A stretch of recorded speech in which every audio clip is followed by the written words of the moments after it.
Hey, this is Victor Ortiz, and in this video today, we're going to be covering how to be more self-aware in terms of increasing our emotional intelligence. Now, if you didn't watch the first video, watch the first video I did on the overall idea of what emotional intelligence is, where I go a little bit into each of the four pillars. If you've already watched that, get ready, and we're going to go more in depth into how to be more self-aware. So first off, what's the definition of being self-aware? What does that look like? Being self-aware is our ability to perceive our own emotions and to recognize and understand our behaviors and our tendencies and various different situations in life. This means we're able to recognize some of the emotions we're feeling when we interact with these groups of people or this particular individual at work or in the house with the family. This also means we're able to recognize what causes a reaction within us. What are some of our triggers? What are some of the things that happen in life that we see or that people do that causes the emotional response within us? Are we able to recognize that we're feeling happy or sad, or that we're feeling angry and pissed off, and make decisions based off that? It's also being able to recognize that we all have different beliefs, narratives, and stories running throughout our head, which actually alter and influence some of the decisions we make and some of the opportunities we go after. It's also becoming aware of our habits and our routines and some of our desires, okay? So when we become more self-aware, when we become more aware of all these different components that is influencing our behavior and our communication, that's influencing our decision making, we can recognize how it's influencing our life and recognize what's serving us and what doesn't serve us. This means we become better communicators. We become better at managing our emotions, our stress, our anger, our frustration. We get rid of the limiting habits that we have. Therefore, we take off like a rocket in life. That's what personal development, that's what emotional intelligence is all about. So let's get into the first way on how to be more self-aware. Now, the first way in regards to how to be more self-aware is to first realize we have to acknowledge, recognize, and validate the emotions that we're feeling. It's recognizing when you're feeling angry, when you're feeling happy, and what's causing that. It's also being aware of what you don't like and what you do like, some of your triggers and reactions, okay? Let's say that you're at work and there's a particular person who's always bugging you and is always trying to get you off task, right? Let's say you're someone who's very focused on what you're doing in the present moment and you're doing all this work. And let's say you just took on a big responsibility of a project that you have to get done, and your coworkers have their own responsibility of their share of the project, but they're not working on this. Self-awareness is being able to recognize the emotions that you're feeling. So when that person keeps bugging you and is trying to get you off track, and you recognize that you're dealing with all this work, you're dealing with someone who's trying to bug you and someone who's nagging at you, it's you being able to recognize that you're feeling stressed out. You're feeling annoyed. And frankly, you might be feeling pissed off. So what happens when we're not able to recognize some of the emotions that we're feeling? What happens when we're not being able to recognize that I'm feeling happy, I'm feeling fearful, or I'm feeling sad?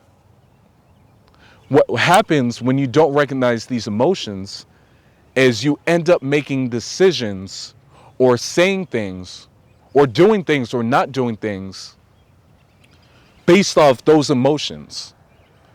which means you may end up doing things or saying things that you regret.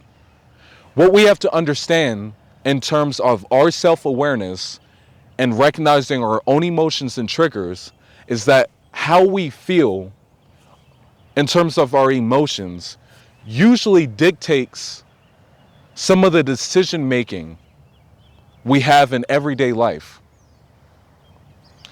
This means you become aware of the fact that when you get stressed off, when you get stressed out, if you're not aware that you're stressed out and you're pissed off,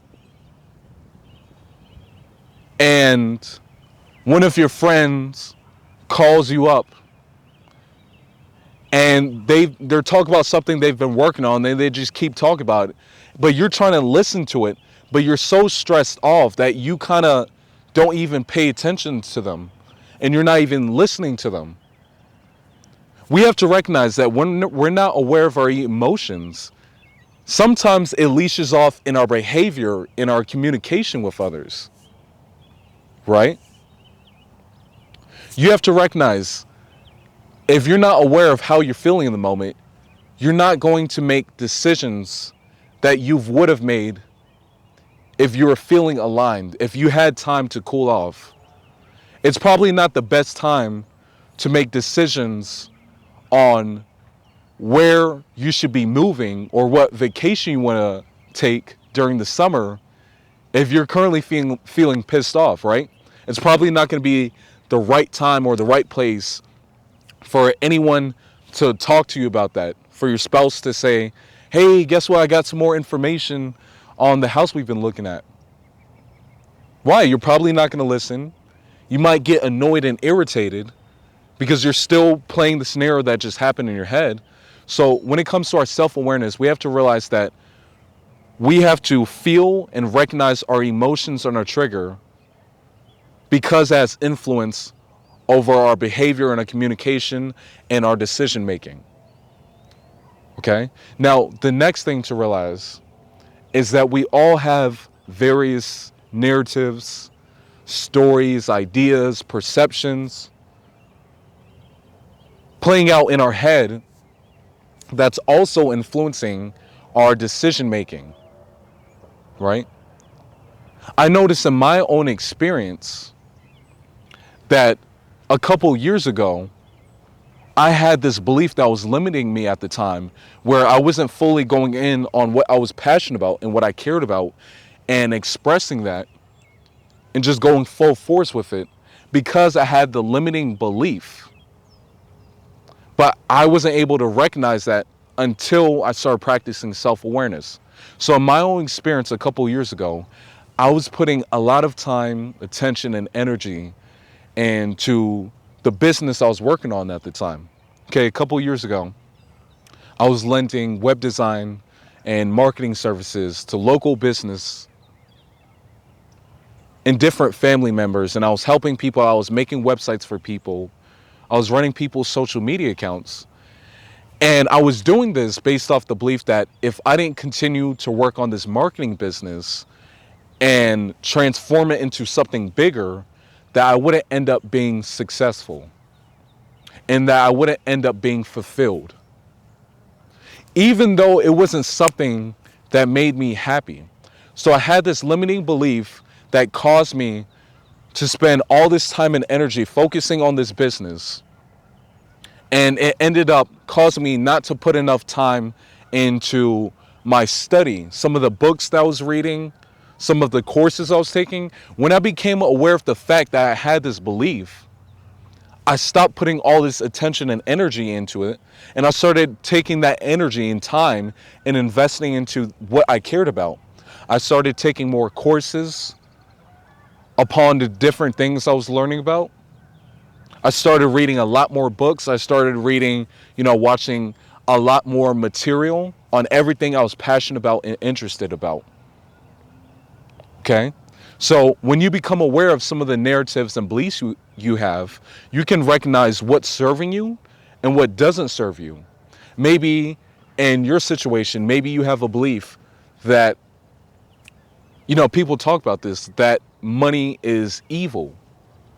So if you're trying to help your financial situation, but you have this belief that money's evil and you're not aware of this belief, what's probably going to happen is you're going to subconsciously block out all opportunities that help you make more money without even realizing it. So when we're trying to be more emotionally intelligent, when we're trying to be more self-aware, we have to recognize what causes certain emotions within us, some of the beliefs that are running our decision making, that are running our mind, which is influencing our life.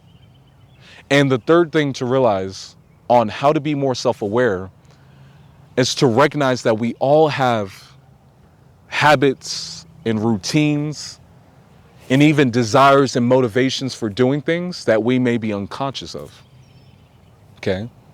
I notice in my own experience that I had a habit of cutting people off. Right?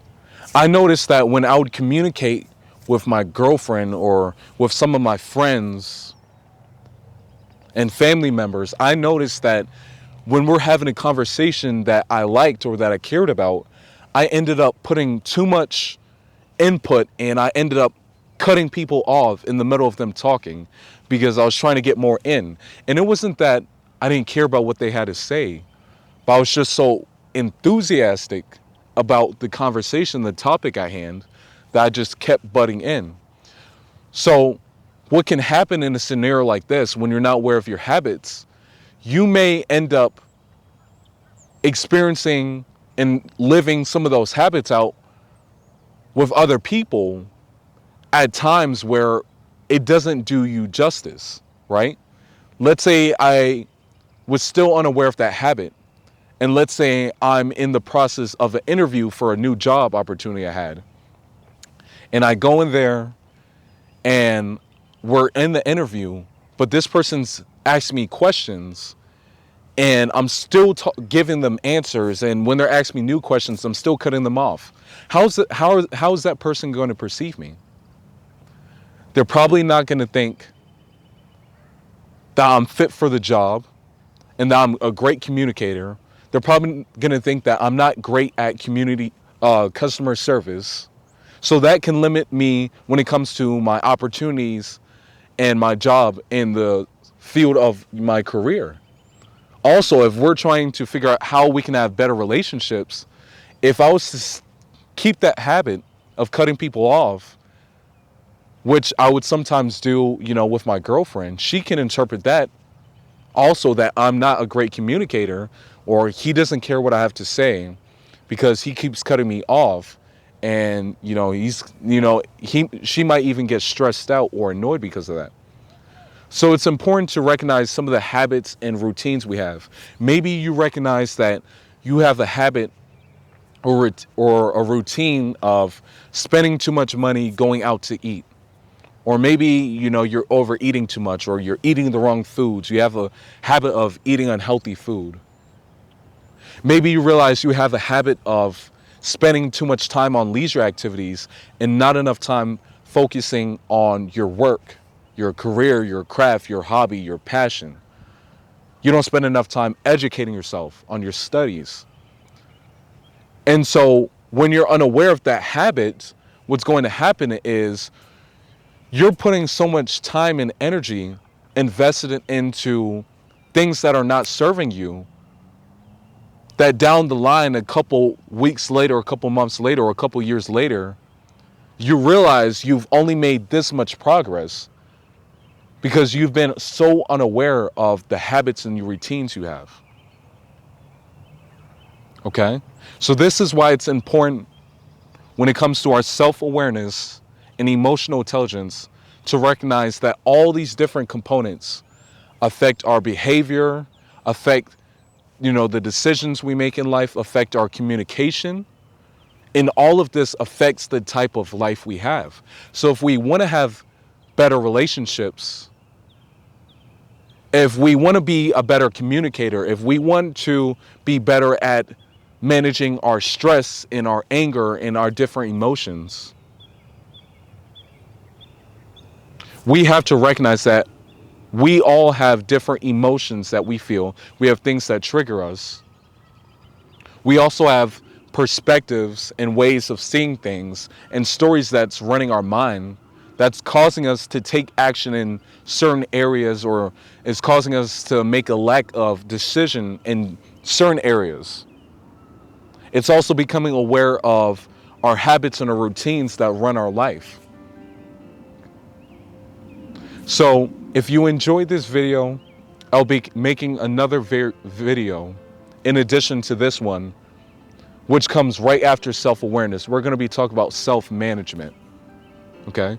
So in this series, we'll be going over the 4 pillars of emotional intelligence. This one was self-awareness. The next one is going to be self-management. This means taking all your awareness of what you just realized that's going on up here and in here, your emotions, your thoughts, your ideas, your routines, your actions, your habits. And we're taking that awareness and realizing what works for us and what doesn't work for us.